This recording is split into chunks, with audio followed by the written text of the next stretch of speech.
कहानी के शुरू में हमें एक लेडी दिखाई जाती है जिसका नाम एमिलिया था। उसका एक छोटा सा 6 साल का बेटा भी होता है। एमिलिया अकेले ही अपने बेटे के साथ रहा करती थी क्योंकि उसके हस्बैंड की मौत हो चुकी थी। एमिलिया का जब बेटा पैदा होने वाला था तो उसका हस्बैंड उसे हॉस्पिटल ले जा रहा था। जिस वक्त उनका एक्सीडेंट हो गया और उस एक्सीडेंट में एमिलिया के हस्बैंड की मौत हो गई। उसी दिन उसका बेटा भी पैदा हुआ जिसका नाम एमिलिया ने सैम्यूल रखा। मगर वो अपने बेटे की बर्थडे कभी भी नहीं मनाती थी क्योंकि उसे आज तक अपने हस्बैंड की मौत का दुख था, क्योंकि उसका हस्बैंड भी उसी दिन मरा था। वो सैम्यूल से ज्यादा प्यार भी नहीं करती थी। एमिलिया का बेटा सैम्यूल काफी शरारती बच्चा होता है। उसे हर वक्त ऐसा लगता था कि जैसे उसके पास कोई मॉन्स्टर आ गया हो। वो हर रोज रात को सोने से पहले अपनी मॉम के साथ बेड के नीचे देखता तो कभी अलमारी। इन सब बातों से एमिलिया उसकी बहुत परेशान हो गई थी। रात को सोने से पहले हर रोज एमिलिया उसे कहानी सुनाती जिसे वो बहुत ही दिलचस्पी से सुना करता था। सैम्यूल को हमेशा मॉन्स्टर्स के ख्यालात आया करते। उसने उनसे लड़ने के लिए अपने पास हथियार भी बना कर रखे हुए थे। सैम्यूल अपनी मॉम को हर वक्त मैजिक ट्रिक, अपना जादू दिखाता। वो टीवी पर भी हर रोज ये सब सीखा करता था। एमिलिया सैम्यूल की इन बातों से बहुत ज्यादा परेशान थी। वो उसे अपने सगे बच्चों की तरह प्यार भी नहीं करती थी। एक दिन एमिलिया जब अपने काम पर होती है तो उसे सैम्यूल के स्कूल से फोन आता है क्योंकि वो अपने साथ कुछ वेपन्स, हथियार ले गया था। एमिलिया उसके स्कूल जाकर उसे बहुत डांटती है और प्रिंसिपल से भी बात करती है, जिसके बाद एमिलिया ने सैम्यूल को स्कूल छुड़वा दिया था। उसी रात सैम्यूल एमिलिया से कहता है कि मॉम, मुझे आप एक स्टोरी कहानी सुनाएं। वो अपनी मॉम को एक किताब देता है जिसका नाम था मिस्टर बाबाडोक, जो इस मूवी का नाम भी है। एमिलिया उस किताब को पढ़ती है जिसमें लिखा था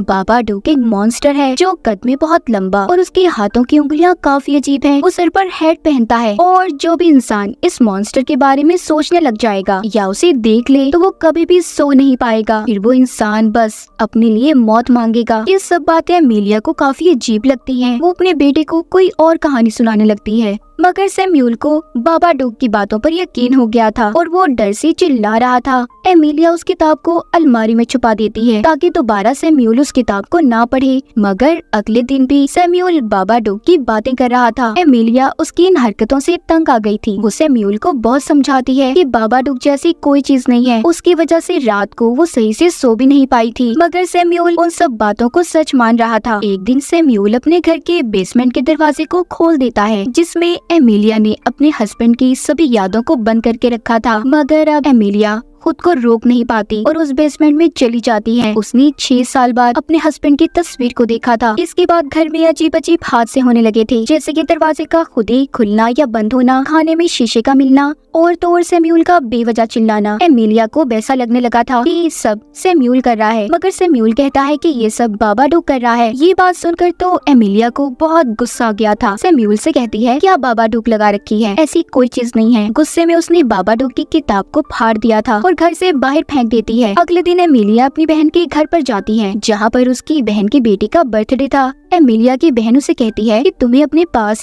माजी को भुला देना चाहिए और अपनी जिंदगी में आगे बढ़ो। वो अपनी बहन से कहती है कि मैं कोशिश तो कर रही हूँ सब कुछ करने की, सब कुछ भुलाने की। एमिलिया की बहन ये सब सुनकर कहती है मुझे तुम्हारा बेटा बिल्कुल पसंद नहीं है। इस बात को तो सुनकर जैसे एमिलिया को गुस्सा आ गया था, वो अपनी बहन पर भड़क जाती है। उधर ही एक छोटी सी ट्री हाउस में एमिलिया की बहन की बेटी और उसका बेटा अकेले थे। उसकी बहन की बेटी उसके बेटे को ये कह रही थी कि तुम्हारे डैड नहीं है। इस बात से वो उसे बार बार चिढ़ाती है। ये बात सुनकर सैम्यूल को गुस्सा आ गया था और वो गुस्से में एमिलिया की बहन की बेटी को धक्का दे देता है जिससे उसकी नाक से खून आने लगा था। इस बात पर तो एमिलिया की बहन को और गुस्सा आ जाता है, इसीलिए वो एमिलिया को घर से जाने का कहती है। अब वो जब अपने बेटे सैम्यूल को वापस घर ले जा रही थी, वो रास्ते में भी अजीब हरकतें करता है। तभी अचानक से गाड़ी में ही उसे दौरे पड़ने लगे थे। उसे मिर्गी का अटैक हुआ था। एमिलिया ये देखकर अपने बेटे को जल्दी से डॉक्टर के पास लेकर जाती है और उधर डॉक्टर से सैम्यूल के लिए नींद की दवाई भी मांगती है क्योंकि वो हर रोज रात को बाबाडोक से डरकर सोया नहीं करता था। घर आकर एमिलिया अपने बेटे को रात को सोने से पहले नींद की दवाई देती है, जिसके बाद वो कई दिन बाद सुकून से सो पाए थे। ये सब देखकर एमिलिया बहुत खुश थी, लेकिन तभी उसके दरवाजे की बेल बजती है। जब वो दरवाजा खोलती है तो बाहर मिस्टर बाबाडोक की किताब पड़ी थी। उस किताब के सफ़ों को भी किसी ने जोड़ दिया था जो एमिलिया ने फाड़कर फेंकी थी। उसमें अब ये लिखा था, अगर एमेलिया बाबाडुक की मौजूदगी को नहीं मानेगी, उतना ही बाबाडुक उसकी जिंदगी में चीजों को खराब करेंगे और उसे परेशान करेंगे। इसके अलावा उस किताब में कुछ ऐसी ड्राइंग्स भी बनी थी कि जैसे एमेलिया अपने डॉग को मार रही हो और फिर अपने बेटे को, जिसके बाद उसने एक बड़े से चाकू से अपनी जान ले ली, खुद को मार लेती है। ये सब देखकर एमेलिया बहुत डरती है। उसने उस किताब को जला दिया था, जिसके बाद उसे एक फोन आता है। जैसे ही एमेलिया रिसीवर को कान पर लगाती है, उसे कुछ ऐसी आवाज सुनाई दी थी, बाबाडू बाबाडू। ये सुनकर वो डर जाती है और पुलिस स्टेशन पहुँच गई थी। सब बातों के बारे में जो वो ऑफिसर को बता रही थी, तो ऑफिसर उससे किताब के बारे में पूछते हैं, तो वो कहती है, मैंने तो उस किताब को जला दिया। ये सुनकर ऑफिसर उसे घर जाने का कहते हैं, क्योंकि उसके पास अब कोई सबूत नहीं था।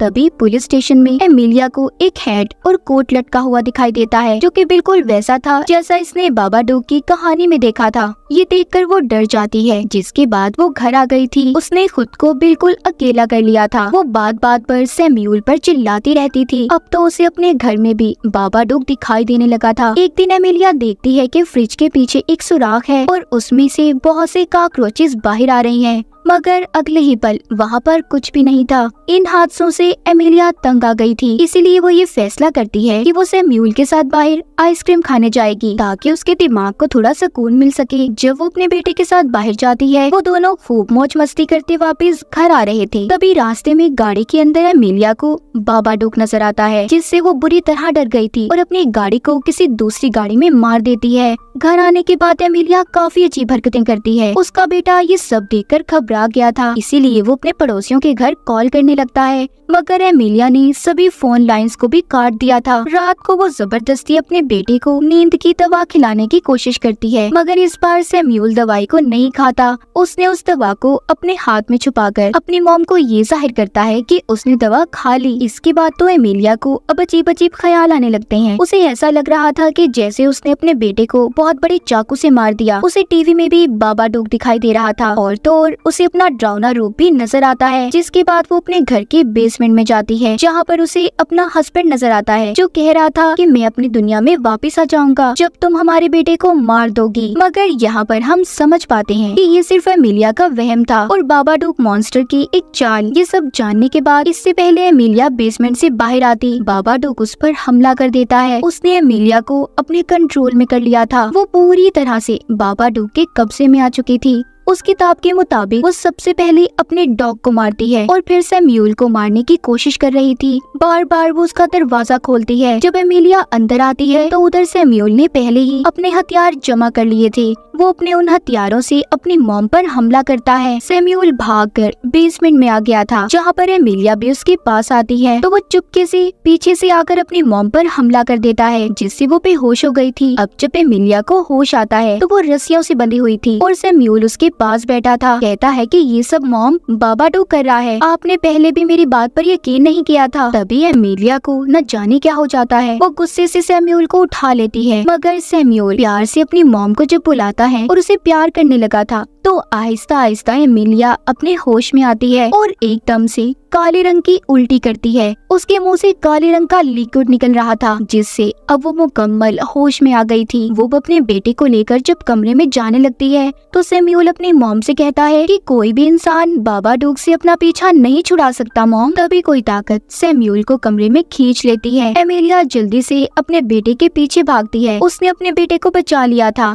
यहाँ पर भी बाबाडुक उसे उसके हस्बैंड के विजन्स ख्याल दिखाता है, मगर इस बार एमेलिया बाबाडुक की चाल को समझ गई थी। वो चिल्लाकर कहती है, ये मेरा घर है और चले जाओ यहाँ से। ये सुनकर बाबाडुक ने खुद को बेसमेंट में बंद कर लिया था। हमें कुछ दिन बाद का वक्त दिखाया जाता है, जहाँ पर एमेलिया और सैम्यूल दोनों खुश दिखाई दे रहे थे। एमेलिया अब अपने बेटे को प्यार भी करने लगी थी और तो और उसके हथियारों में और जादू दिखाने में भी बहुत दिलचस्पी लेती है। एक दिन वो कुछ कीड़े लेकर बेसमेंट में जाती है, जहाँ पर बाबाडुक रहा करता था, ताकि वो कीड़े वो मॉन्स्टर बाबाडुक खा सके। तभी अचानक से कोई उस पर हमला कर देता है, जो कोई और नहीं बाबाडुक था, जिससे एमेलिया नीचे गिर गई थी। मगर जल्दी वो खुद उठ जाती है और बाबाडुक मॉन्स्टर उन कीड़ों को लेकर कोने में चला गया था। एमेलिया बाहर आ जाती है, जहाँ पर वो अपने बेटे का बर्थडे सेलिब्रेट कर रही थी। वो अपने हस्बैंड की बात करते हुए भी अब घबराया नहीं करती थी। उसने हर चीज को फेस कर लिया था। कहानी के आखिर में हमें बताया जाता है कि बाबाडुक कोई मॉन्स्टर या फिर कोई बला नहीं, बल्कि एमेलिया का दुख था, जो उसने अपने हस्बैंड के मरने के बाद अपने अंदर दफनाया हुआ था। उसका दुख ऐसे ही अंदर बढ़ता गया और वो ऐसी पागल हो गई कि जैसे उस पर किसी चीज का कंट्रोल हो।